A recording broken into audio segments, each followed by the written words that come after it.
함께 은혜 나눌 수 있었으면 좋겠습니다. 은혜 나누기 바랍니다.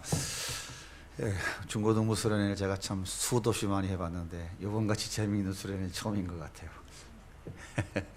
네, 감사합니다. 지혜롭게 은혜 주시는 대로 이렇게 하면 너무 좋죠. 자, 한번 인사하겠습니다. 당신도 쓰임 받을 수 있습니다. 별로 쓰임 받고 싶지 않으세요? 안 하시는 분들은 왜 안 해요? 우리 중고등부 친구들만 할게요. 나도 쓰임 받고 싶습니다. 아유, 뭐 어떻게 목소리가 다 쉬웠어. 예. 하나님은 여러분을 쓰고 싶어 하십니다. 요셉을 쓰듯이 여러분을 쓰고 싶어 하십니다. 먼저 광고하겠습니다. 예배 마친 후에 201호에 있는 물품들을 지하 기계실로 옮기도록 하겠습니다. 힘을 좀 써주시면 감사하겠습니다. 네. 자, 자막을 한번 띄워주세요. 여러분, 이런 책 혹시 보신 적 있습니까? 네, 나온 지는 좀 몇 년 됐죠. 네. 빽이 도대체 누구야? 몇 해 전에 폭발적인 인기를 끌었던 책입니다. 이 책은 다니엘 명이라고 하는 청년이 쓴 책이에요. 다니엘 명은 미국 공인회계사에 합격해서 33살에 미국 최대 컨설팅 회사인 IBM 컨설팅에서 팀장으로 일하고 있었고, 또 GT 컨설팅에서 컨설팅 소속으로 미 8군에서 1조 규모의 예산 재편성 프로젝트 팀장을 맡아서 일했던 프로 경영 컨설턴트입니다. 다니엘 명은 가장 깨끗하게 일하는 컨설턴트, 세계적인 기업체들이 함께 일하고 싶어하는 컨설턴트, 미국, 일본, 싱가포르, 한국에서 35개 이상의 대형 프로젝트를 성공시킨 컨설턴트라고 하는 놀라운 평가를 받고 있는 사람입니다. 뿐만 아니라 또 한 가지, 이 다니엘 명은 그럼에도 불구하고 겸손한 컨설턴트라는 평판을 가진 사람이에요. 다니엘 명은 초등학교 6학년 때 아버지가 사업에 실패해서 어쩔 수 없이 가족과 함께 미국으로 이민을 갔습니다. 초등학교 6학년에 미국에 이민 가면 미국 생활 적응하기가 쉽지 않아요. 그러니까 학교에서도 공부를 못하는, 공부를 안 하고 문제만 일으키는 문제아였습니다. 겨우겨우 고등학교를 졸업하고 메릴랜드라는 대학에 간신히 진학을 해서 회계학을 공부하기 시작했어요. 대학에 들어가서부터 다니엘 명이 놀랍게 변화되기 시작했어요. 첫 학기에 올 A를 맞아서 장학생으로 선발되어 일본에 있는 게이오 대학에 유학을 가게 됐어요. 미국으로 이민 갔는데 미국에서 일본으로 유학을 다시 가게 된 것이죠. 일본에서 회계학을 전공하고 우수한 성적으로 졸업하게 됐습니다.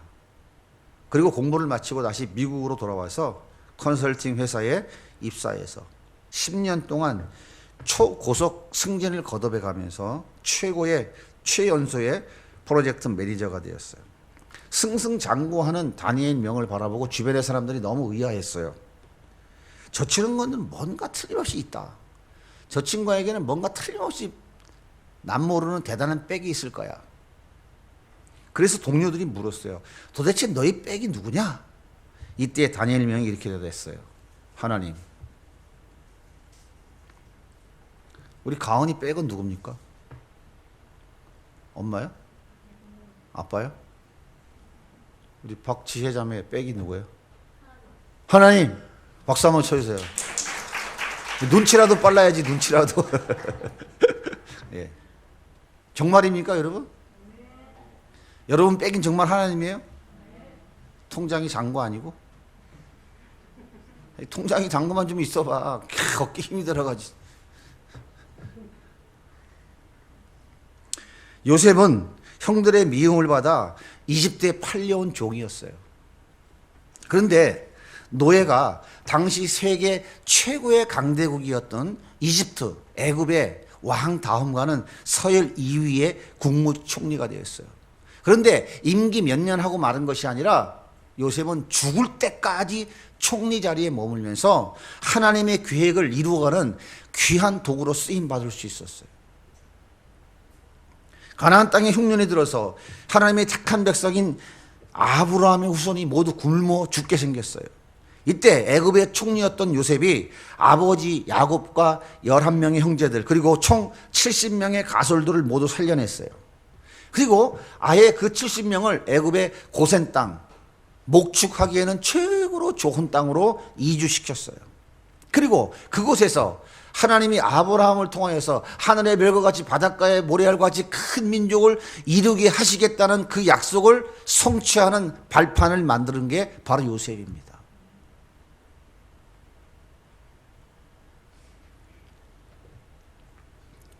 당시 애국 사람들이 물었을 거예요. 넌 도대체 무슨 재주로 총리가 됐냐? 요셉이 뭐라고 얘기했을까요? 예? 도대체 네 백은 뭐야? 라고 물었을 때 요셉이 뭐라고 대답했을까요? 여러분들은, 우리 학생들은 어때? 뭐 백이라고 물어볼 만한 게 없어? 괜찮아요. 쌈질하고 다녀도 누가, 야, 너 도대체 무슨 배짱으로 이렇게 쌈질하고 다니냐? 그러면 하나님 백. 뭐 그럴 용기 없어요? 예? 자, 어떻게 노예가 애굽의 총리가 돼서 하나님께 크게 쓰임 받았을까요? 오늘 말씀 38절 같이 읽어볼게요. 시작. 바로가 그 신하에게 이르되 이와 같이 하나님의 영이 감동한 사람 오지 우리가 어찌 얻을 수 있으리요. 애굽 왕 바로는 하나님을 알까요, 모를까요? 예? 전혀 모르는 사람이죠. 어떻게 압니까, 하나님을? 예? 그런데 이 이방인 애굽 왕이 요셉을 보고 뭐라 그래요? 하나님의 영에 감동한 사람이라고 그래요. 하나님의 영에 감동한 사람. 하나님의 영에 감동한 사람이라는 말은 무슨 말이냐면 하나님이 항상 함께하고 있는 사람이다, 그런 뜻이죠. 야, 네가 하나님이 함께하지 않고는 도대체 너는 그런 말할 수도 없어. 어떻게 그거를 다 해석해낼 수 있겠어? 넌 진짜 하나님의 영이 감동한 사람 맞구나. 넌 진짜 하나님이 지금도 함께하는 사람이구나 라고 인정하고 있는 거예요. 그렇습니다. 하나님은 요셉과 항상 함께 하셨고 요셉도 하나님이 항상 나와 함께 하시는 것을 믿는 믿음의 확신을 가진 사람이었어요. 여러분은 하나님이 함께 하고 계심을 믿습니까? 진짜예요? 기분 좋을 때만? 돈 좀 생기면?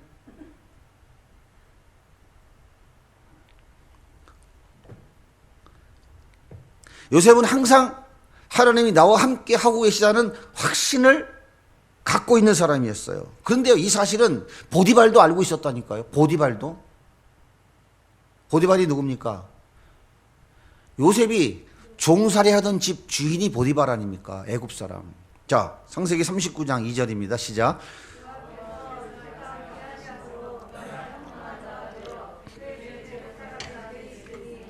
그의 주인이 여호와께서 그와 함께 하심을 보며 또 여호와께서 그의 범사에 형통하게 하심을 보았더라. 보세요. 하나님을 전혀 모르는 이집트의 보디발이라는 사람의 집에 종살이하던 그 요셉을 보고 이 사람이 뭐라고 그래요? 야, 너 진짜 하나님이 함께 하시는 사람이다. 너 진짜 하나님이 함께 하는 건 맞아. 이렇게 인정해 주잖아요. 여러분들은 하루 종일, 여러분들은 다, 각자의 삶을 살아가시면서 주변 사람들이 여러분 보고, 야, 지혜, 넌 진짜 하나님이 함께 하는 사람인 것 같아. 라고 말하고 있습니까? 어때요? 에? 야, 나 널 보니까 교회 안 나간다, 재수없어서 이러진 않아요, 혹시? 에이, 내가 하나님이 나랑 함께 하는지 내가 어떻게 알아요? 혹시 그러시나요? 그렇지 않으면 제가 설명해 드릴게요. 확실하게 알려드릴게요. 조금 있다가. 자, 어느 날 보디발의 아내가 요셉의 옷을 잡고 나랑 동침하자고 막 유혹을 했어요. 요셉이 좀 잘생겼나 봐. 인물이 좋았나 봐. 그죠? 보디발의 아내가 그냥 요셉을 갖다가 꼬신 거야. 요셉은 붙잡고 늘어진 옷을 벗어 던져버리고 도망가 버렸어요. 생각해봐요. 노예 아닙니까? 종. 주인 마님 아닙니까? 눈 한번 딱 감고 쥐 한번 쥐면 종놈이 팔자 고치는 거 아니에요? 편하게 살 수 있지 않습니까? 그러나 요셉은 자기의 안락함을 위해서 나와 함께 계시는 하나님을 외면할 수가 없었어요. 나의 유익을 위해서 나와 함께 계시는 그 하나님을 버릴 수가 없었다고요. 보디발의 아내는 남편이 돌아오자 요셉의 옷을 보여주면서 저놈이 나를 범하려고 했다고 누명을 뒤집어 씌웠어요. 요셉은 그래서 감옥에 갇히고 말았습니다. 이 감옥은 어떤 감옥이냐? 왕실에서, 왕궁에서 반역자들이 한번 들어가면 도무지 나올 수 없는 그런 감옥이었어요. 하지만 하나님은 요셉과 함께 하셨고 요셉 역시 하나님은 나와 함께 하신다는 그 믿음에는 변함이 없었어요. 그런데 놀랍게 이 사실을 간수장도 알고 있었다니까요. 간수장도. 재밌지 않아요? 어떻게 알아? 그 사람 하나님이 누군지도 모르는데. 창세기 39장 볼게요. 시작.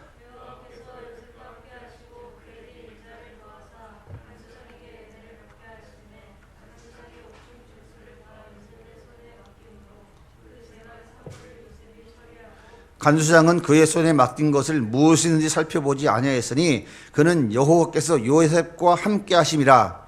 여호와께서 그를 범사에 형통하게 하셨더라. 요셉이 억울하게 누명 쓰고 감옥에 들어갔는데 감옥에서 최고 책임자인 간수장이 요셉을 보고 야, 이 사람은 진짜 하나님이 함께하는 사람이구나 라고 인정해 줬다는 거예요. 그럼 요셉은 나 하나님이 함께하는 사람이야, 함께하는 사람이야 뭐 이러고 떠들고 다녔을까요? 여기다 이마박에다 뭐 써놓고 다녔을까요?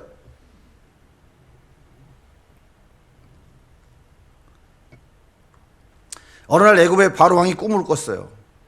나일강에 나갔는데 아름답게 살진 7 암소가 있었는데, 풀 뜯고 있었는데 갑자기 흉측하게 생기고 삐쩍 마른 7마리 암소가 나타나더니 살진 암소를 다 잡아먹은 거예요. 그런데 뒤이어서 조금 있으니까 충실하고 아주 그냥 아름다운 이삭이 쫙 올라오는데 그 이삭이 7개가 달린 거야. 근데 조금 있으니까 아주 비쩍 마른 못생긴 마른 이삭 7이 나와서 이 충실한 7 이삭을 다 잡아먹어 버렸어요. 자다가 깜짝 놀란 바로왕이 정신을 차리고 앉아서 보니까 아니 조금 전에 꿈에서 봤던 그 모습이 눈에 선하게 보이는 거야. 이게 웬일일까? 도무지 이해를 할 수가 없었어. 그래서 애굽의 모든 박사와 술객을 다 불러들여서 자기의 꿈을 해몽하라고 얘기했지만 아무도 해몽하는 사람이 없었어요. 그런데 2년 전 감옥에서 요셉의 꿈을 해몽해 주어서 왕의 술 맡은 관원이 복직을 했는데 자기가 왕한테 가서 너의 억울함을 이야기해서 구원해 주겠다라고 약속해 놓고는 2년 동안 잊어버린 거예요. 화장실 갔다 와가지고 잊어버린 거야. 그런데 왕의 이야기를 듣고 감옥에 갇혀있는 요셉이 바떡 생각이 났어요. 그래서 요셉을 불러다가 왕의 꿈을 해몽하도록 왕에게 말씀드린 거죠. 자, 그래서 요셉이 왕의 꿈 이야기를 다 들은 다음에 이렇게 해석합니다. 왕이시여, 충실한 암소 7마리와 충실한 이삭 7개는 앞으로 7년 동안 애굽에 큰 풍년이 들 텐데, 풍년이 든다는 뜻이고, 흉측하고 못생긴 암소, 여기 삐쩍 마른 암소 7마리와 이삭은, 그러니까 충실한 살찐 암소와 충실한 이삭을 잡아먹은 이 못생기고 삐쩍 마른 암소와 이삭들은 앞으로 7년 동안 크게 이 나라에 흉년이 들 것이라고 하는 뜻입니다. 그러니 앞으로 7년 동안 풍년을 맞이할 때에 곡식을 잘 비축해서 곡식 관리를 잘 했다가 흉년 7년을 맞을 때에 국가를 잘 지키고 세워야 할 것입니다. 이렇게 말했어요. 이 말을 다 들은 바로가 깜짝 놀라서 그의 신하에게 이르되 이렇게 말해요. 이와 같이 하나님의 영에 감동된 사람을 우리가 어찌 찾을 수 있으리요. 야, 정말 대단한 사람이다. 바로 왕이 인정하는 거죠. 하나님은 요셉과 함께 하셨고 요셉 역시 하나님은 여전히 나와 함께 하신다는 믿음에는 변함이 없었어요. 바로 왕도 이 사실을 확인해 주었습니다. 바로 왕은 이 요셉을 애굽의 총리로 세웠어요. 자, 한번 물어볼게요. 여러분 공부할 때 하나님이 함께 하시나요? 어때요? 몰라요? 여러분이 게임에 빠져 있을 때, 또 숨어서 죄 짓고 있을 때 하나님이 함께 하시나요? 여러분이 속상해 울고 있을 때, 너무 화가 나서 견딜 수 없을 때, 그 어떤 상황에서도 하나님은 여러분과 함께 하고 계신다는 거예요. 여러분 이 사실이 믿어지십니까? 예? 문제는 뭔지 아세요? 여러분과 함께 하시는 그 하나님을 여러분이 믿지 못한다는 거예요. 믿지 못하니까 하나님이 함께 하신다는 그 믿음을 여러분이 삶 속에 사용하지 못하는 거예요. 하나님은 그러면 나와 함께 계셔? 여러분들이 2000년 전에 난로의 십자가에 죽으신 그 예수 그리스도가 믿어지는 분이라고 한다면 그것은 여러분이 믿는 것이 아니고 여러분 안에 오신 성령께서 믿게 해주시는 거예요. 여러분이 예수를 믿는다고 그런다면 여러분 안에 지금 누가 들어와 계시냐면 성령 하나님께서 와 계신다고요. 그분이 여러분 마음속에 말씀하고 계시는 거예요. 그분이 성경을 읽을 때 깨닫게 해주시고 기도할 때 음성을 들려주시고 그분이 여러분에게 삶을 인도해 주시는 것이라고요. 여러분 마음 안에 계신다니까요. 지금 한번 두들겨 보세요. 똑똑똑 계십니까? 하고 계십니까? 있어요? 주무시는 분들은 저 졸고 계시나 보다. 주님께서.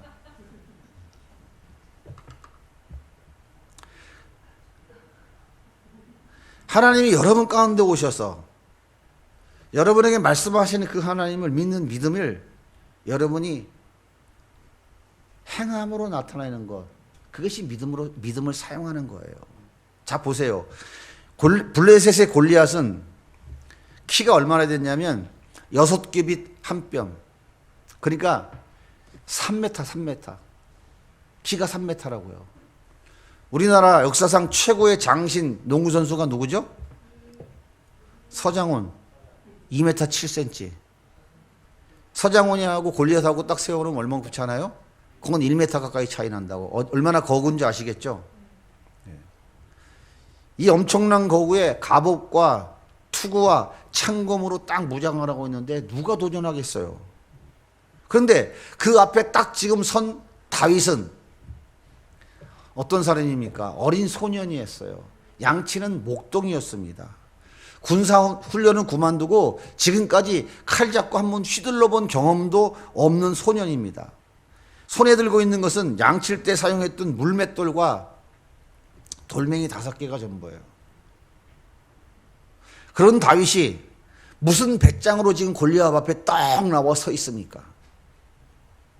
도대체 뭘 믿고 이 골리앗이 그 거인 장수 골리앗 앞에 떡 나와서 지금 소리를 치고 있단 말입니까? 그 이유가 뭐예요? 하나님이 나와 함께 하신다는 그 믿음의 확신이에요. 그 믿음의 확신. 하나님이 나와 함께 계시는데 저까지 골리앗 저게 뭔데 까불어? 왜 하나님이 택한 이 백성들을 지금 욕하면서 지금 네가 하나님을 저주하고 까불어? 그 확신이에요. 그러니까 다윗이 그래서 이렇게 외치는 거예요. 사무엘상 17장 45절 큰 소리로 읽어보겠습니다.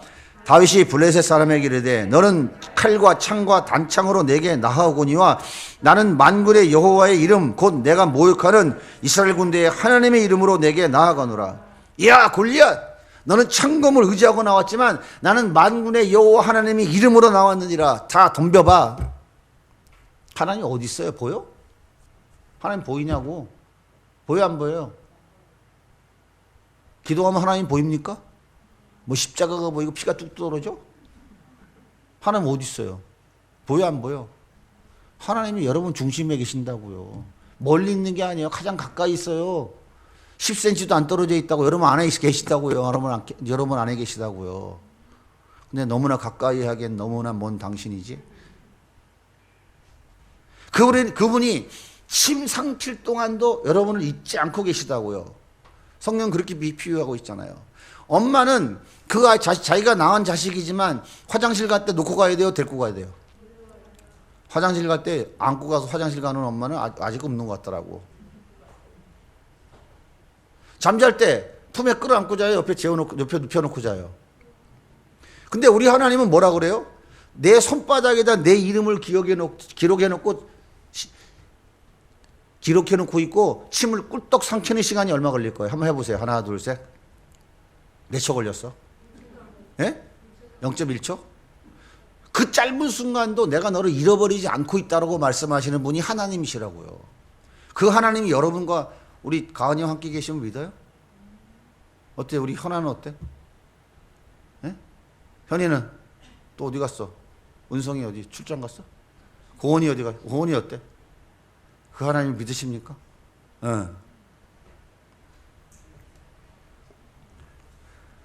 야 골리앗, 너는 창검을 의지하고 나왔지만 나는 나와 함께 계시는 그 하나님 의지하고 난 지금 네 앞에 와 있어. 손에 뭐 들고? 물맷돌 5개. 물맷돌 뭔지 아시죠? 휙 돌리는 거. 그 돌멩이 픽 날아가는 거. 그거 가지고 무슨 놈의 그 거인 장수 갑옷으로 다 싸두르고 있는 그 거인 장수를 어떻게 이깁니까? 말도 안 되는 소리죠. 멋져요, 안 멋져요? 그럼 한번 물어볼게요. 지금 다윗은 누구 백을 믿고 나온 거야? 누구 백 믿고 나온 거예요? 하나님 백. 다니엘 명은 하나님 백이라고 큰 소리 치는데 왜 우리는 하나님 백이라는 소리를 못해? 자신 없어요? 여러분은 하나님 백이 없어요?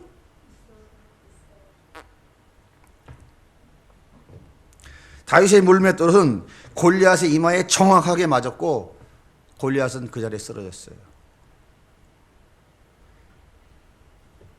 다윗은 쫓아가서 골리앗의 칼을 뽑아서 목을 쳐버렸어요. 다윗은 승리했습니다.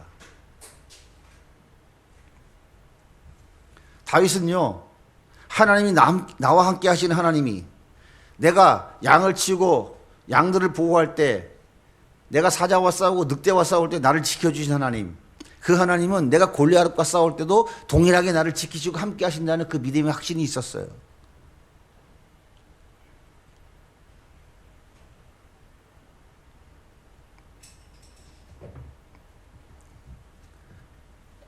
여러분들이 하나님의 귀한 도구로 쓰임받기 원한다면 하나님이 나와 함께 하신다는 그 믿음이 있어야 돼요. 그 믿음. 그리고 그 믿음을 사용할 수 있어야 돼요. 사용해야 돼요. 어떻게 사용하는 거예요? 그 믿음은 하나님의 말씀을 순종하는 게 사용하는 거예요. 그 믿음을 뭐 특별히 다른 게 아니에요.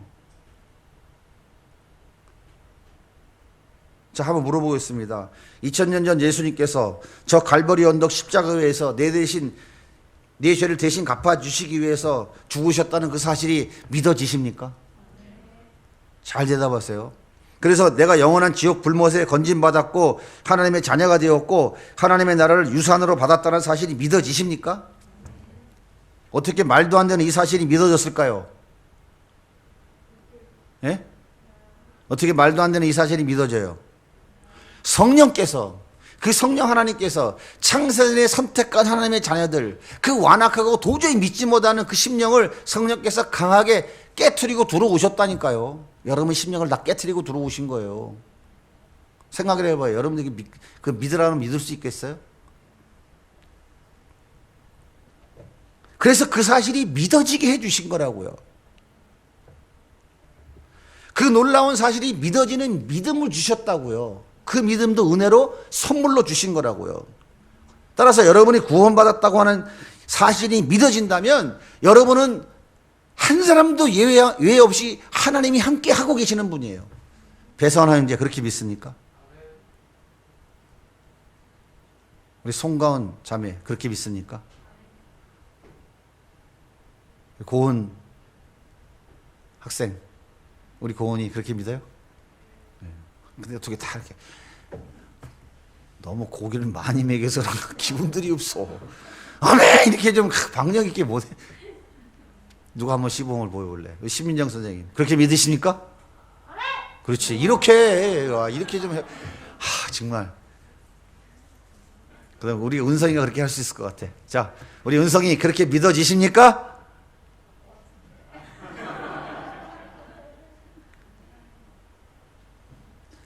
어떻게 소리 했어?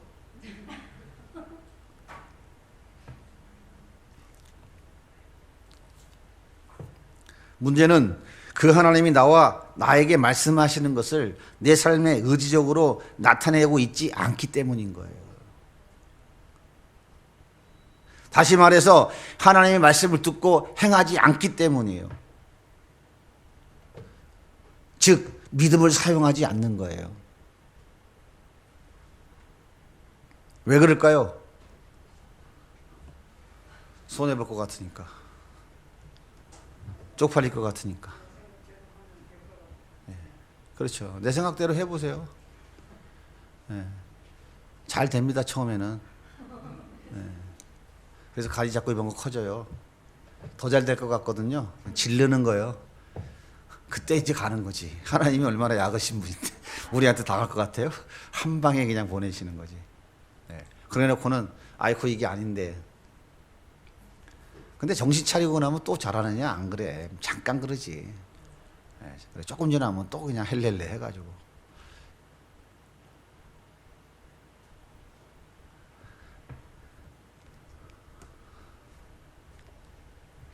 금신상에 전하지 않은 다니엘의 세 친구는 풀무불 앞에 지금 잡혀왔어요. 느부갓네살 왕이 말합니다. 내 마지막 기회 준다.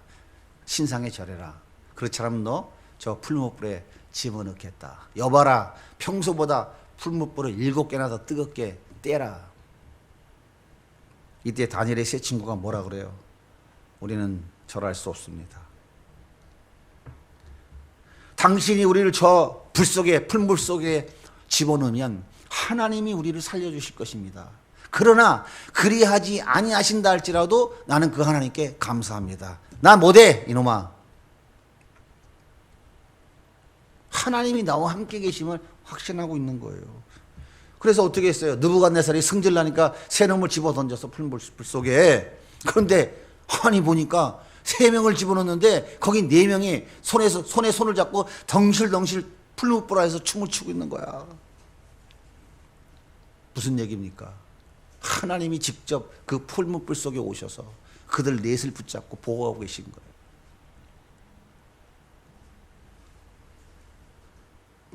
여러분 한번 연상을 해봐요. 넷이서 춤을 추고 덩실덩실 불 속에서 춤을 추고 있는 모습을. 뭐 같아? 안 해봤어 이거? 안 해봤어요? 예? 나이트클럽이잖아. 나이트클럽. 나이트클럽이 성경에서 다 나온 거요.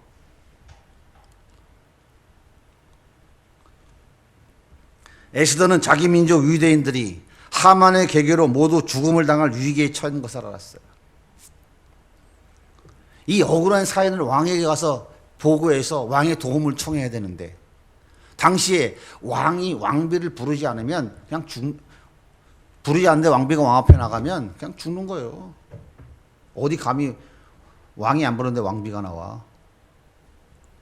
그런데 왕비가 나왔을 적에 왕이 자기의 금홀 지팡이를 딱 내밀면 안 죽여. 뭐 때문에 왔느냐 이렇게 물어요. 에스더는 내가 왕 앞에 이 나라 이 민족이 처한 위기를 가서 구하고 그 왕의 도움을 받아야 되는데 왕이 불러주질 않으니 언제까지 기다려. 나는 왕에게 나가야 된다. 그런데 왕이 금호를 내밀지 못하면 말도 못 해보고 죽을 텐데 이걸 어떻게 해야 되나. 그때 에스더는 죽으면 죽으리라. 나와 함께 계시는 하나님이 죽으라 그러면 죽으면 되지. 당당하게 왕 앞에 나갔어요. 이때 하나님께서 왕의 마음을 감동하셔서 그물을 딱 내밀게 만들어서 에스더가 살았어요. 왕이 사랑하는 그대여 어찌하여 왔는고 내 부르지 않았는데 무슨 사연인가. 애쓰다가 전하 2차 여차 2차에서 2차 여차 됐습니다.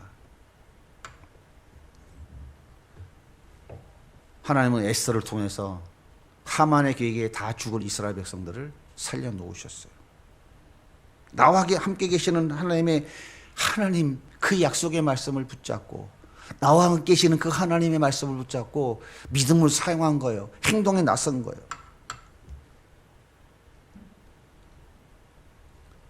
하나님의 귀한 도구로 쓰임받기 원하십니까?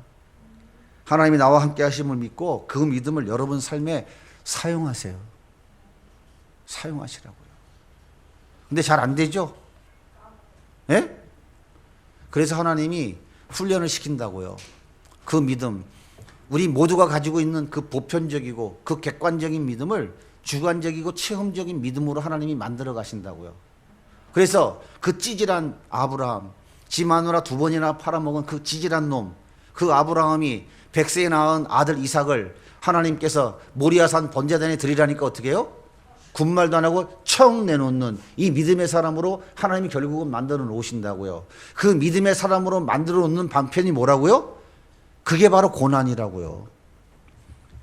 그래서 고난이 오면 어떻게 된다고? 아하, 하나님이 나를 어떻게 쓰시려고 이런 고난을 주시나 하고 감사해야 된다고요. 고난이 오면 기뻐하고 감사해야 된다고요. 우리 학생들은 뭐가 고난이야? 엄마가 학원비 안 줘서 고난이야? 그건 고난이 아니야. 학생은 공부하는 그 자체가 고난인 거예요. 그 고난의 과정을 통과하지 않고 좋은 대학 가려고 그러면 그거 사기꾼이고 도둑놈인 거예요. 여기 수련의 장소가 아니라 내 말을 엄청 내 조심하는데.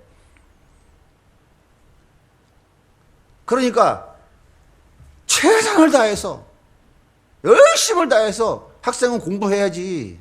그래 안 그래? 아니 난 영어는 도저히 젬병이다. 수학도 젬병이다. 나는 정말 춤추는 걸 좋아한다. 춤 열심히 춰요 그러면. 난 게임을 하면서 최소한 3일 밤은 셀 수 있다. 너무 좋아서 미친다. 그럼 프로게이머로 가라고. 무슨 얘기인지 아시겠어요?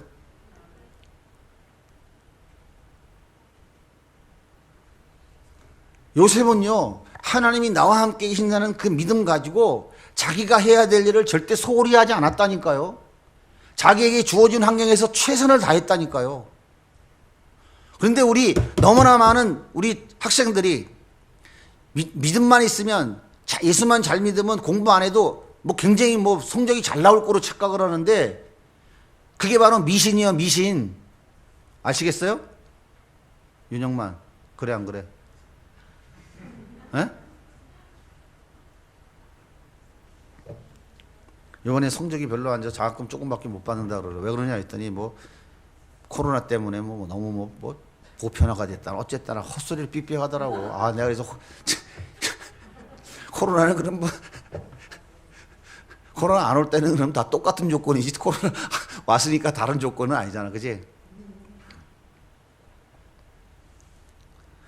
요셉은 자기에게 주어진 일에 최선을 다해 노력했다고요. 한번 보세요. 창세기 41장 39절 시작. 요셉에게 이르되 하나님이 이 모든 것을 내게 보이셨으니 너와 같이 명철하고 지혜 있는 자가 없도다. 너는 내 집을 다스리라. 내 백성이 다 내 명령에 복종하리니 내가 너보다 높은 것은 내 왕자뿐이라. 요셉이 꿈을 해석해 주자 왕이 뭐라 그래요? 내가 지금까지 살아오면서 너와 같이 명철하고 지혜 있는 사람 처음 보다 말하잖아요. 여기서 명철이라는 단어의 의미가 뭡니까?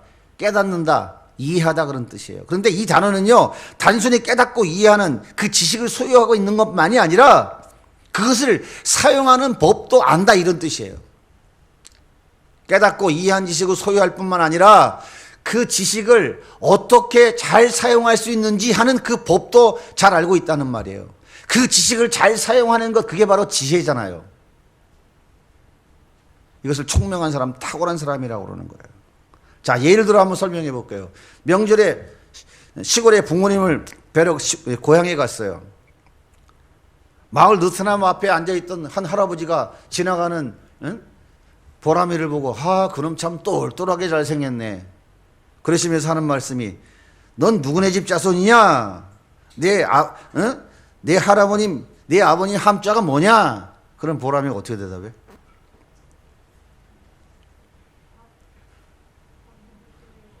예? 예, 저희 아버님 존함은 박자, 헌자, 구자를 쓰십니다. 맞아, 틀려? 그러면 할아버지는 뭐라 그래요? 그놈 참 똘똘하네. 참 똘똘한 놈이네. 칭찬해주고 용돈 주잖아요. 1,000원짜리 하나. 그럼 이 아이가 어떻게 이렇게 또박또박 정확하게 자기 아버지 이름을 존칭을 써가면서 표현할 수 있었을까요? 저절로 됐습니까? 시골 가서 할아버지를 만나니까 저절로 나왔어요? 어떻게 했어요? 배웠기 때문에 아는 거예요. 이 아이는 잘 배우고 배운 것을 자기 것으로 만들었어요. 그래서 언제 어디서 어떻게 사용하는지 하는 것까지도 잘 알고 있었던 거예요. 우리 이런 사람은 실력 있는 사람이라고 그래요. 여러분 한번 생각해 보세요. 바로 왕이 꿈 이야기를 할 때 요셉이 바로 왕의 하는 이야기를 다 알아들었을까요? 못 알아들었을까요? 못 알아들었어요? 누가 못 알아들었다고 했어? 그러면 요셉은 여기 방언 통변의 은사를 받아갖고 지금 애굽 왕이 이집트로 막말로 말할 때 추석추석 하나님이 자기 히브리 말로 알아듣겠을까요? 그건 아니겠죠. 하나님은 그런 분이 아니에요.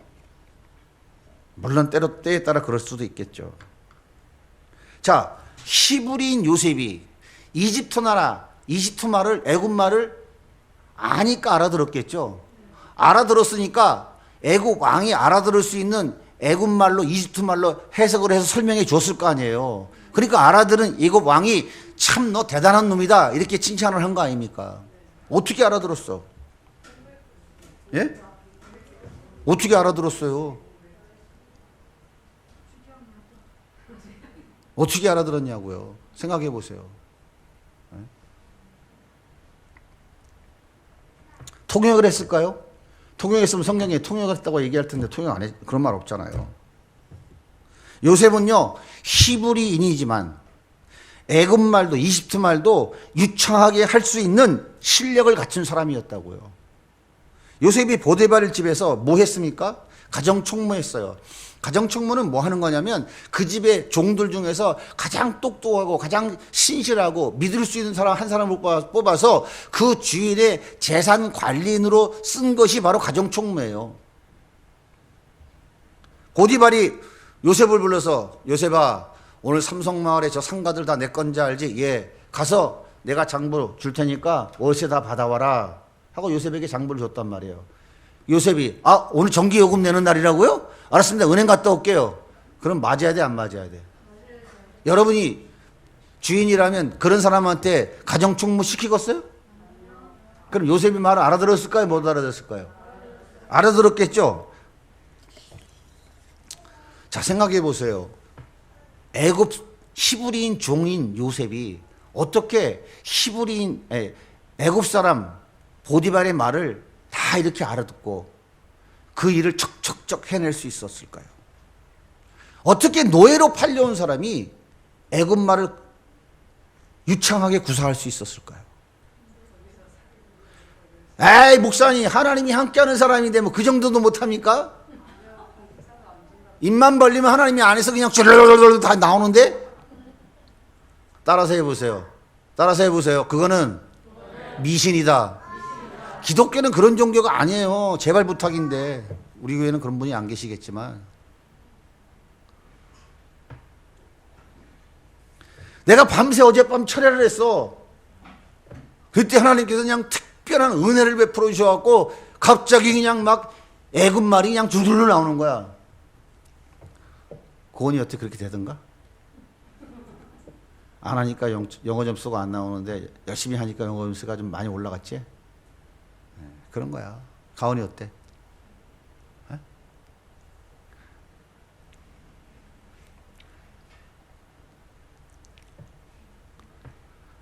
요셉은 내일의 희망이 없는 노예, 자기 권리, 자기 인격, 자기 주장을 절대 할 수 없는 노예였어요. 하지만 그 위치에서 최선을 다해 노력했어요. 자기를 버린 형들을 원망하거나 내 신세가 왜 이렇게 됐나 한탄하고 주저앉아 있지 않았다고요. 나와 함께 계시는 하나님, 나를 이곳까지 종으로 보내시고 이 감옥까지 보내신 하나님, 그분은 무언가 나를 통해서 뜻하시는 놀라운 비전과 계획이 있으신 분이시지. 나와 함께 계시는 그 하나님, 나를 지금까지 지키시고 인도해 주신 하나님, 내가 종이고 비록 노예이고 인간의 눈으로 바라보면 내일의 비전이랑은 눈금 맞출 수 없는 인간이지만 내가 처한 위치에서 나와 함께 계시는 하나님 의지하고 최선을 다하겠다, 이 자세로 요셉은 최선 다한 거예요. 너의 주제에 무슨 공부를 하냐? 시키는 일이나 잘하고 주는 밥이나 잘 먹고 일이나 잘하고 잠 잘 자면 되지. 너희가 무슨 말이 필요해? 일해, 밥 먹어, 자, 그 소리만 알아두면 됐지.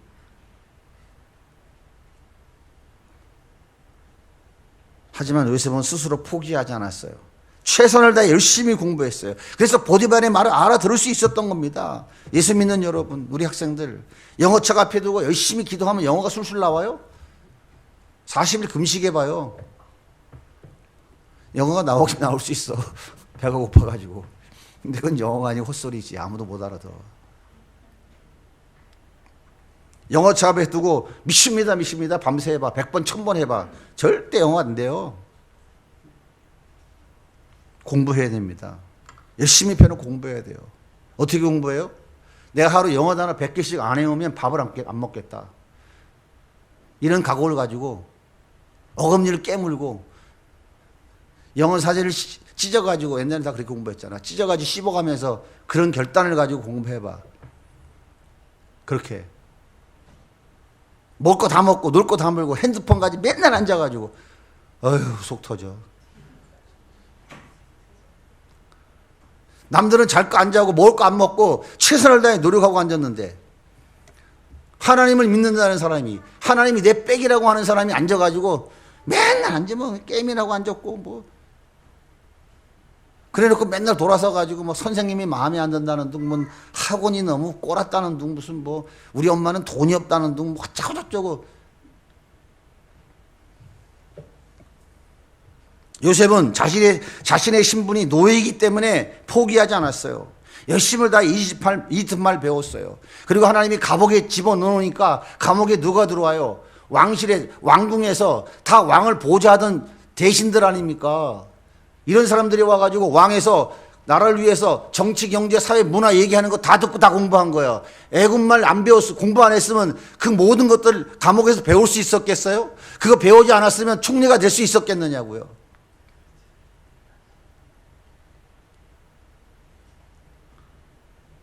신세한 탓하지 마세요. 현실을 탓하지 마시고 처한 환경을 탓하지 마세요. 뭐 공부방이 없어서 무슨 뭐 돈이 없어서 학원을 못 가서. 요셉이 무슨 공부방 가지고 공부했습니까? 요셉이 학원 다녔어요? 에? 생각을 해봐, 학생들. 아, 학원 가지 말라는 말이 아니야. 여러분이 요셉만 못하지 않잖아. 요셉보다 못한 사람이 있으면 얘기해봐요.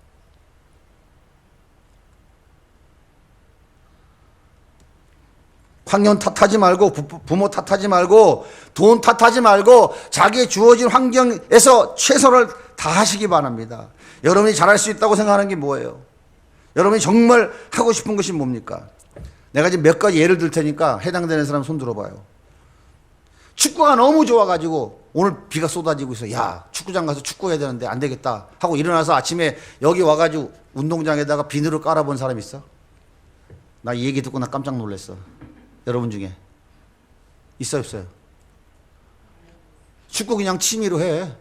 축구 좋아, 축구 선수 한다 그런 소리 하지 말고, 최소한 어떤 사람, 어떤 목사님처럼 축구가 너무 좋아가지고 운동장에 나와가지고 비닐을 깔았다잖아.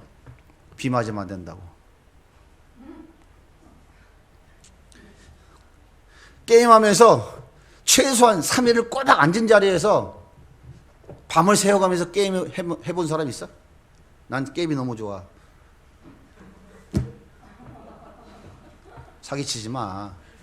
3일 동안 그 자리에 꼬작 앉아서 오줌도 안 싸고 똥도 안 싸고 앉아있을 사람은 아무도 없어. 3일을 그 자리에 그리고 3일 동안 먹지도 않고 게임에 미쳐서 그 자리에 잠 안 자고 있으면요. 다 병원에 119 실려가요. 먹을 거 먹고 쉴 거 쉬면서 화장실 다니면서 3일 밤 버텼다. 그건 누구나 다 할 수 있는 거야. 맘만 먹으면. 춤추면 씹는지도 모르고 시간 가는지도 모르는 사람. 이런 사람 진짜 춤을 좋아하는 사람이에요.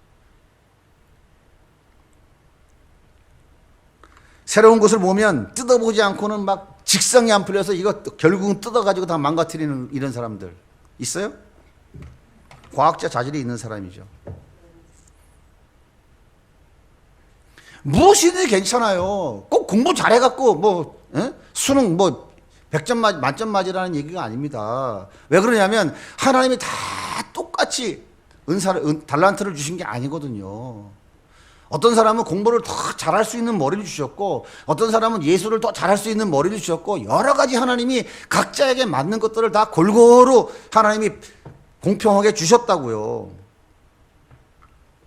여러분이 잘할 수 있다고 생각하는 것 한번 고민하면서 최선을 다해 보세요. 그러면 그렇게 달려가는 도중에서 하나님이 여러분 길을 인도해 가신다니까요. 하나씩 인도해 가신다고요.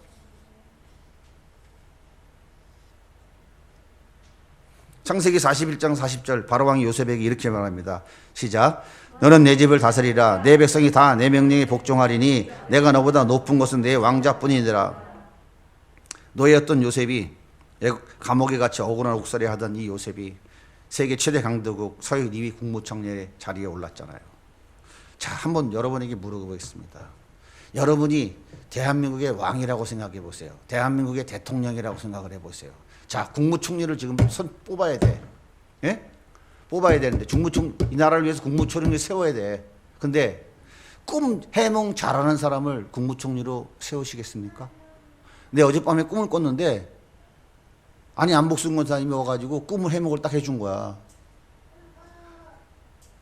꿈 해몽 잘해주면, 당신 내 꿈을 이렇게 잘 해몽해줬어요? 감사합니다. 국무총리를 주겠습니까?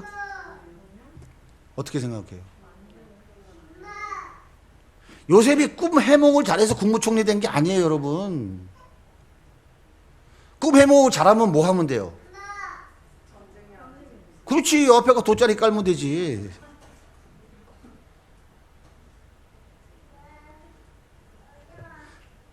꿈 해석 잘했다고 절대로 국무총리감이 될 수 없어요. 바로왕이 볼 때 요셉은 총리를 맡겨도 넉넉히 감당할 만한 실력이 준비되어져 있는 사람으로 확인된 거예요. 그 꿈이라는 것은 하나님이 그 자리에 도구로 쓰시기 위해서 보내는 통로였고 그냥 도구였을 뿐인 것이지 그 꿈 해석이 요셉이 총리가 될 수 있는 방법이 아니었다고요. 그럼 대한민국의 점쟁이들은 다 총리해야 되게? 사랑하는 여러분, 하나님이 나와 함께 하심을 믿는 믿음이 있습니까? 우리 학생들 그 믿음을 사용하세요. 우리 학생들 눈에서 불이 콱 나와야 되는데 졸고 앉아있으니 참 속 터지는 거지. 정신 바짝 차려야 돼요. 하나님이 나와 함께 하시는 믿음이 있으면 그 믿음을 이제 사용하셔야 돼요. 그 믿음을 사용하는 것은 단 게 아니에요. 하나님이 나에게 말씀하시는 것을 순종하면 되는 거예요. 뭘 순종해야 돼요? 목사님, 난 하나님 음성을 못 듣는데요. 사기치지 마세요. 가은이 직업이 뭐야? 하나님이 가은이한테 공부 열심히 하라고 하시겠어? 맨날 놀라고 하시겠어? 예? 그거 물어봐야 알아? 성경 몇 장, 창세기 29장에 나와 있나? 그거 뭐 하면 돼? 열심히 공부하면 되지, 그지? 예? 근데 난 도저히 머리가 너무 좋다. 그럼 뭐 해야 돼? 1등 해야 되지? 예? 근데 머리가 굉장히 좋은데 1등 안 하고 10등 하면 하나님이 좋아하시겠어? 안 좋아하시겠어? 예? 하나님이 1등 할 머리를 주셨는데 내가 10등을 하는 거야? 꼴등을 하는 거야? 그럼 뭘 안 하는 거야? 노력을 무지하게 안 하는 것이지. 그지? 하나님이 20등 할 머리밖에 안 줬는데 열심히 노력하면 몇 등 할까? 19등밖에 못 해. 그럼 어떻게 하면 1등 하면 돼? 하나님이 은혜 주시면 되는 거야. 그게 하나님의 은혜인 거예요. 아시겠어요? 제가 이거 시간이 없어서 내가 뭐 얘기를 못 하는데 이 간증하려면 아주 그냥 하루 종일 할 수 있어요. 수능 100점이 모자라는 애가 어디 갔지? 서울여대. 기억나 안 나? 수능 100점이 모자라는 애가 서울여대 들어가더라니까. 서울여대 들어가려면 수능 점수가 100점 모자란데 이 애도 서울여대 가더라고. 하나님이 은혜 주시면, 필요하셔서 은혜 주시면 그렇게 되는 거예요. 그러니까 여러분이 처한 위치에서 최선을 다하시면 된다고. 아시겠어요? 최선을 다하시면 돼요. 하나님께서 여러분이 아무리 대통령을 하고 싶어도 하나님이 원하시는 계획이 선교사면 절대 대통령 안 돼요. 하나님이 계속 길을 돌려서 선교사로 보내신다고요. 아시겠어요? 그러니까 내가 원하고 내가 계획하고 준비한 것들을 향하여 달려가는 그 과정 속에서 하나님이 내 인생길을 어떻게 이끌어 가시고 어떻게 예비하실지는 나도 몰라요. 아무도 몰라요.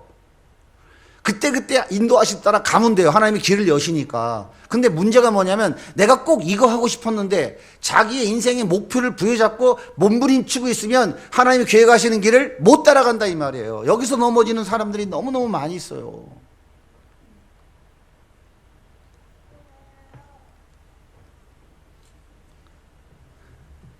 여러분이 처한 위치에서 하나님이 나와 함께 계시면 믿는 그 믿음 갖고 여러분 처한 위치에서 최선을 다하셔야 돼요.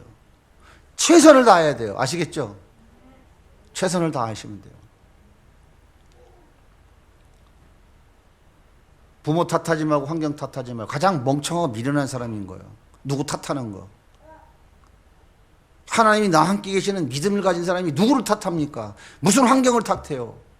정말 돈이 필요하면 하나님 누구를 통해서라도 돈을 줘서 공부하게 시키시고 필요하면 하나님이 필요한 사람도 만나게 하시고 필요하면 하나님께서 더 좋은 길을 인도해 주시는 거예요. 그러니까 열심히 최선을 다하니까 그 몇 안 되는 그 100여 명 밖에 안 되는 그 교회 청년들 중에서 삼성, 현대, LG 간 애들이 몇 명이야. 이건 공치사지만 뭐 꼭 그것 때문에 잘했다는 게 아니라 하나님이 그렇게 은혜 주시는 것을 간접적으로 보여주시는 거예요. 뿐만 아니라 잘 안 된 사람이 어딨어. 대학 다니면서 여청년들 중에서 장학금 못 받은 사람이 누가 있어? 박보람, 박지혜, 신지은 다 교환학생 다 갔다 왔지. 그 속에서 하나님 얼마나 많이 경험했어. 누가 가라 했어? 내가. 왜 그랬어?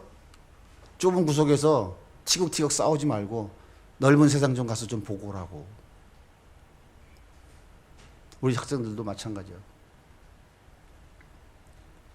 하나님이 나와 함께 하신다는 그 믿음 가지고 여러분이 처한 환경에서 최선을 다하세요.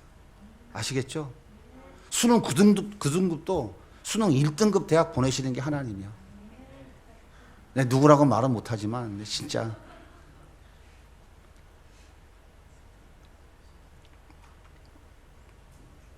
하나님께서 어두운 가운데 빛을 발하는 귀한 도구로 여러분들을 사용하십니다. 그렇게 하나님이 계획하고 계시다고요. 우리 교회가 다음 세대를 살리고 섬기는 일을 하라고 하나님 이 교회를 세우셨는데 여러분을 먼저 안 쓰시면 누굴 쓰냐고요. 여러분들이 세워서 여러분을 하나님이 안 쓰시면 누구를 통해서 하나님이 누구를 통해서 일을 하시냐고요. 우리 선생님들은 이 아이들을 위해서 죽도록 기도하면서 목숨 걸고 섬겨야 돼요. 비실비실거려가지고 이것도 아니고 저것도 아니고 이런 교사들 용장 밑에 쫄장 없다. 다윗 같은 이런 용맹한 믿음의 사람 밑에 다윗의 3인 용사와 같은 30인 용사 같은 사람들이 하나님 붙여줘서 일하는 거예요. 비실비실거리지 말고 우리 교사들은 눈 크게 뜨고 이 아이들을 위해서 날마다 이름 불러가면서 기도하고 아이들이 이름만 되면 기도 제목이 줄줄줄 쏟아질 정도로 기도해야 돼요. 이것도 아니고 저것도 아니고 물의 sul탄도 술의 sul탄도 이런 식으로 해가지고는 아무것도 되지 않아요. 단 한 사람도 세워지지 않는다고요. 예배 시간에 아이들이 눈이 불을 치고서는 말씀을 듣고 기도하는 이 훈련을 안 시키고 예배 시간에 졸고 앉아 있고 이렇게 훈련을 시키면 되겠어 교사들이? 찬양하고 기도합시다.